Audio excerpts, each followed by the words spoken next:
But, ultimately it's the matchback report. It's looking at call tracking, kind of just putting it all together the best that you can, It is.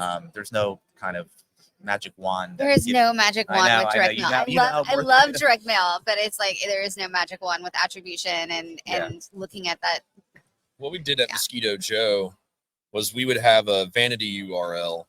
So like we would have like a direct mailer for like their tick control services.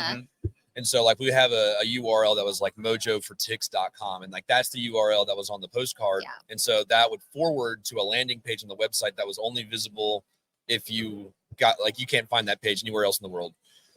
And then you could control like the tracking number and the contact form and stuff. And that worked pretty well, but there was flaws in it too sometimes. But that makes sense. Yeah. Especially what would happen too is like once someone would go to like mojoforticks.com, if they ever went back, like that URL was usually cached in their browser. And so it kept taking them to the landing page for direct mail. So like the same customer would convert like 3 times just for like callbacks and stuff.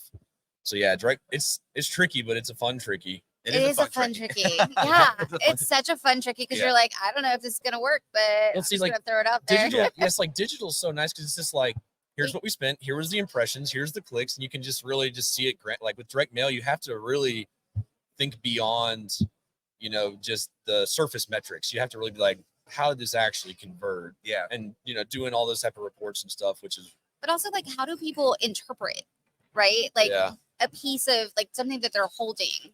So there's emotion tied to it. Yeah. There's a psychology of like how they read, right? Yeah. So like everything goes into it versus you can delete something off of digital really quickly. Yeah. But direct mail, it's like you mess up, you just messed up like maybe 10,000 plus postcards or something or letters. Yeah.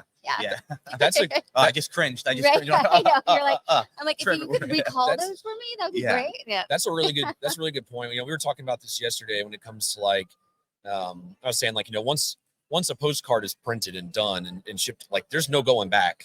Like once it's in the mailboxes, there's no going back.